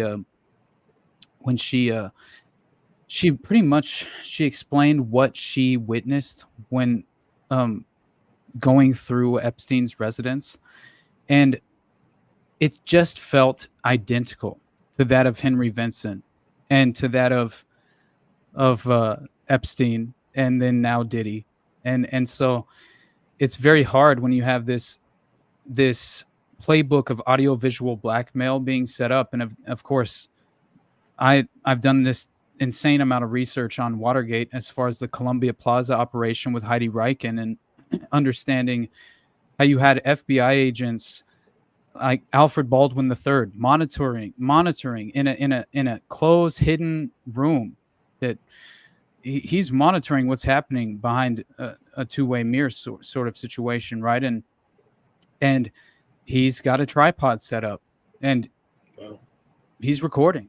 And then he's giving this briefing of what exactly happened in these sessions with these prostitutes back to James McCord, of all people, who's in the office of the OS, the Office of Security, a very elite, organization or group within the CIA that only reported to Richard Helms himself, the CIA director. So that was set up long before the Watergate break-in, and that has been acknowledged by Phil McInbailey, the attorney who had a private law office in DC and was exposed after he was raided by the feds.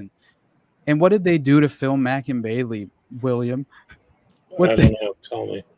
What they tend to do to all these individuals that are, at least they're kind of in the crosshairs of being able to reveal the true underlying network that exists, and that just from being aware of it, and that is and of course he was going to attempt to use and leverage his knowledge of this network for his own defense and his legal defense. And I know that John Dean, the White House counsel or White House aide, for Nixon, was, at the very least, he wasn't going to allow that. He himself, I think, was very much involved in particularly being the one issuing and ordering the second break-in. But Phil McInbailey happened to be a foolish young attorney who's like 29 or 30 at the time, and most of his clients are prostitutes because he thinks he's kind of like this big shot. He knows Heidi, but he knows her under a false name. And yes, he thinks that she's his girlfriend, but she's sort of sees him as a mark and attempts to kind of leverage and exploit him. And so he's ultimately sent to St. Elizabeth's in Washington, D.C. And this is a mental health institution where he's placed in a ward for the criminally insane. This is all happening right as Watergate's being exposed. And, well, is in the midst of being exposed because Howard Hunt's on the lam at this point. His wife's basically trying to run as pay mistress between the individuals and the original 7 burglars and the members of the administration attempting to run the cover up. And it's really a complete, just, chaotic environment that inevitably leads to Dorothy Hunt being killed in a plane crash, which to me very much seems as if it was an assassination, because more than one individual was on that plane, that there would have been a strategic reason to actually have them taken out. So long story short, so I won't completely just continue talking about Watergate. It's basically the goal was to further discredit him by sending him to St. Elizabeth's in DC, Right. and keep him from talking. And so then he's sent subsequently to federal prison, and he's essentially broken during his time at St. Elizabeth's. And all of this is to keep him from leveraging his knowledge of the Columbia Plaza operation in his own legal defense, essentially, is what's happening. And so as soon as he's released from St. Elizabeth, he pleads guilty to a minor prostitution charge that had nothing to do with Heidi or the Columbia Plaza operation. And then he's sent to federal prison for, a decent sentence, right? So in essence, every time John Dean is ever kind of questioned about his narrative of what occurred, which he really kind of benefited most of anyone post Watergate in the years afterward, and benefiting from all these books he would write on which don't seem to contend with the reality of the case. But he would always point back to the only individual who's propping up this false narrative besides it is Phil Mackin-Bailey, right? And he, of course, discredits him by claiming that he's mentally ill and was institutionalized at a psychiatric facility. And so to me, that kind of provided the narrative they needed. And knowing the story of Phil Bailey and looking to Douglas Caddy and Robert, Merritt and Carl Schaffler and all these other individuals who are very much involved in what actually took place at Watergate. It kind of becomes undeniable that it was very much to do with sexual blackmail, and not at all the official narrative. But I mean, this is always the case. And as far as I'm concerned at this point, even if the official narrative toes the line, it's largely not providing the context necessary, I think, to truly understand the subject at hand. And so anyway, I'm not trying to lecture. I just find it absolutely it's extraordinary how many different times we can point to events like this and stories such as this and connections where this is not easily discredited by mumbling the word conspiracy theorist, Right. And, Right. Yeah. The way they get away with conspiracy theorists is they just hope people are ignorant of a lot of these events, because there's so many factual things you can base this truth on, or whatever it is. Political conspiracy, SRA, mind control, whatever. Like, there's just it's out there. It's just, the fact is people have been conditioned by the mass mind control media so that they think that if it's not authorized by some buffoon on TV, it's not real. Right. I think it's so important for us to once and for all be able to acknowledge it. It's almost like in the vein of the art of war, just know your enemy. And it's just, it becomes just a sad, like I never is my attempt to blackpill anyone, right? Like, I honestly believe in hope. I truly do, but only if we're willing to grapple with reality itself. And I think so much of this smoke and mirrors, right? The intention is to distract us from asking the questions necessary, right? To understand the paradigm we exist in. And so, yeah, I want to thank you, William. You inspire me. I think your work is brilliant. I think your willingness to, like I said, just to attempt to approach these subjects with ultimate honesty. Man, the number one thing that I cannot stand is when someone is clearly lying to me. It's okay if you believe it.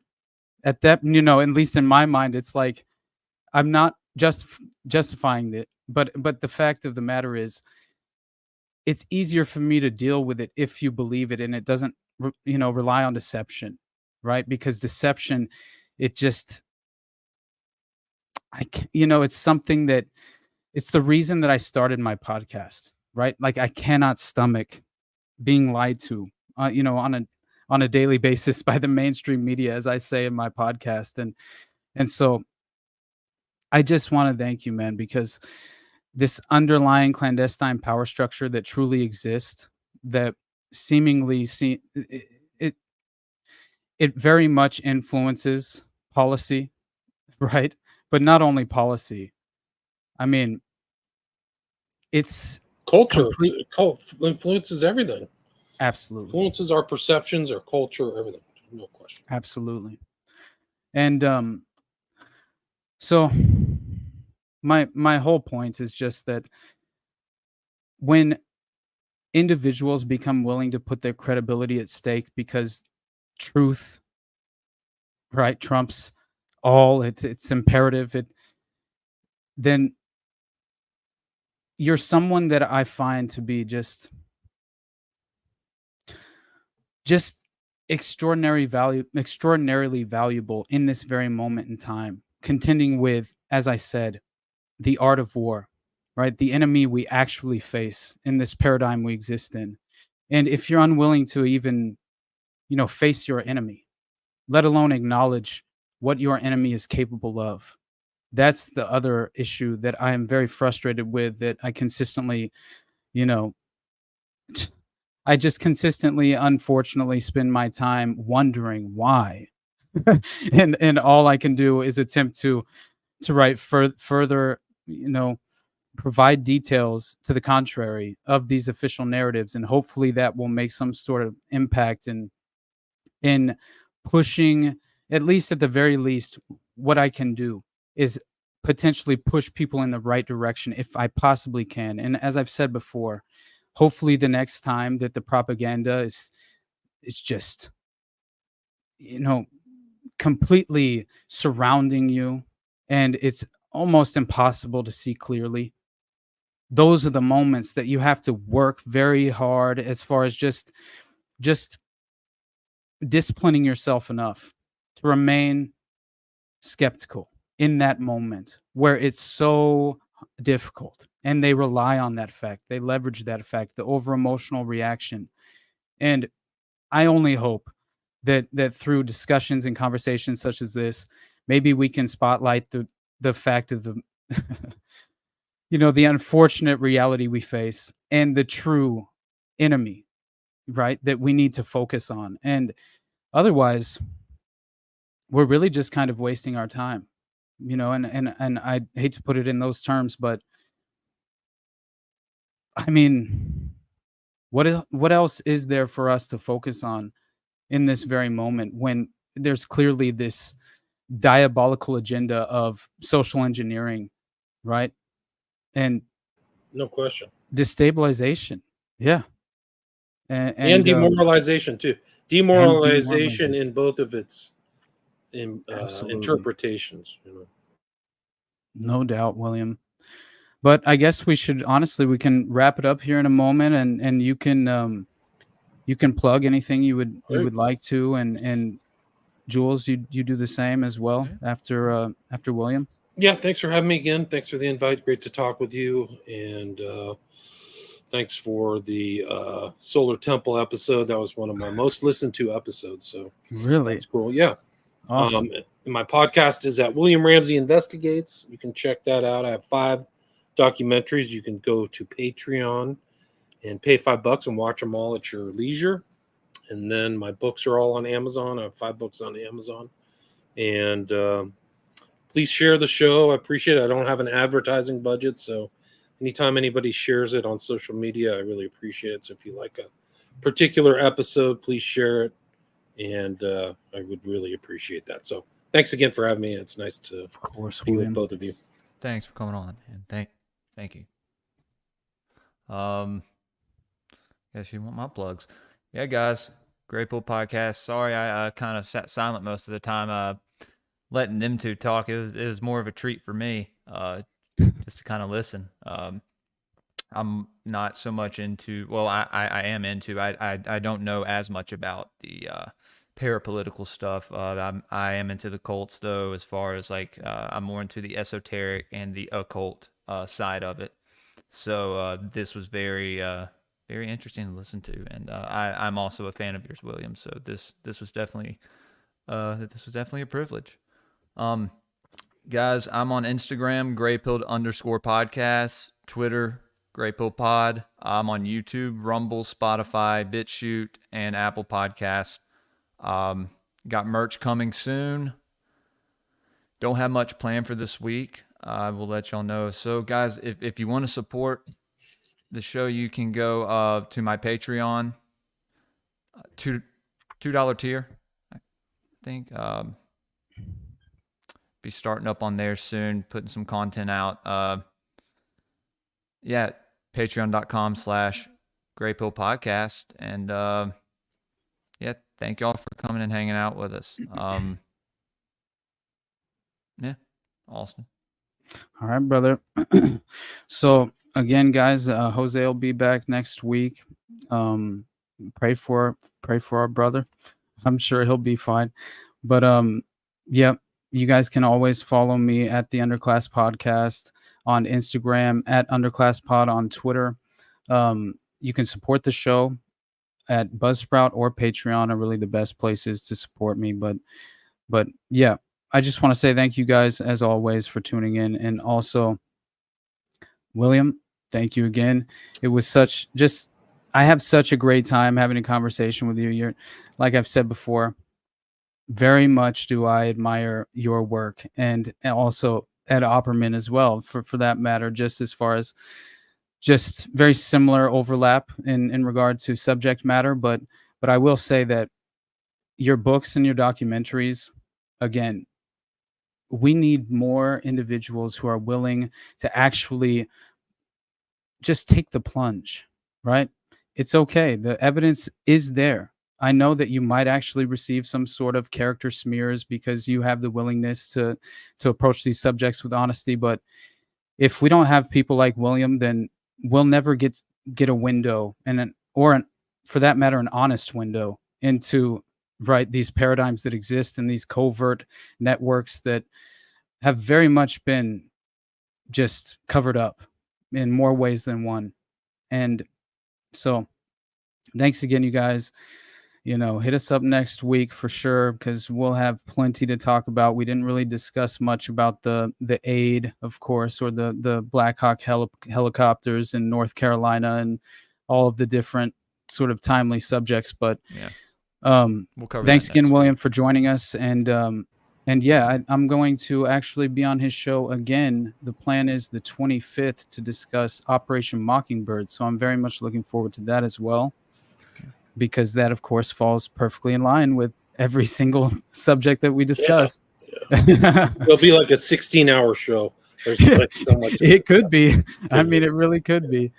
It's like that's just like a term that overlaps all of the propaganda techniques. It's just a way for us to talk about it. But there's a lot more than just Mockingbird. But anyway, I got to run, guys. Thanks again. All right, really William. Appreciate it. Thank you so much, William. Have a good night. Cheers. You take it easy, man. Voice is all right, guys. Jesus. We'll catch you next week. Do you got anything else to say, Jules? I was going to say, guys, go follow Jose if you haven't yet. I'm sure all of y'all do. And you can support him at his Patreon as well. No way, Jose. I was going to say, he got a super chat from Bill the Butcher. Hold on. Son let me of pull a this bitch. up real fast before we go, because definitely. Let's see. No, not that. Chat. There we go. There we go. Hey there, boys. Just joined. Hope I didn't miss much. This was way earlier. I didn't want to interrupt y'all though, man. That was too good. Fuck Jose if he can't join. Sup, Jules. So Jose, see, you didn't even have to do anything, bro. Got you $5. So thank you, Bill the Butcher, for the $5 donation. Figured I would JC. Jose, I'm getting you donations, Jose. Killing it, Jules. Thank you, JC. Hell yeah, buddy. $5 from JC. We love you guys. Nice. Yeah, figured I'd Well, I share think it those. went well. You know, I enjoyed. I honestly, I forgot entirely what I was going to say at the very end when I was like, I was in the middle of a really deep thought. I was trying to just be as kind as I could possibly be to William on the outro, but also I had like an honest, passionate thought that I just completely lost in the course of the outro. So I apologize. I was going a different direction, great, but I man. think No, it's that I was still great. recovered somewhat. I got lost in just listening to y'all. That was Awesome, man. Awesome for me. So Great. Well, all right. Like I said, guys, check out my my most recent episode, which was, of course, Omar Mateen in the Pulse nightclub shooting. If you haven't already, I'm sure it will be, a much different perspective on that event than you potentially have ever heard before. So I know at the very least, I was completely just shocked the entire time that I was putting together that story. I would just consistently discover a new tangent that would lead me down just the most extraordinary direction. This path that you never could have imagined existed. But then, of course, don't we always come back to truth is far stranger than fiction? And we just have to accept it by now, right? Like this is going to consistently occur.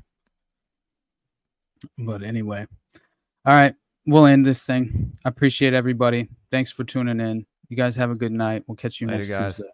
Stay great, Pill.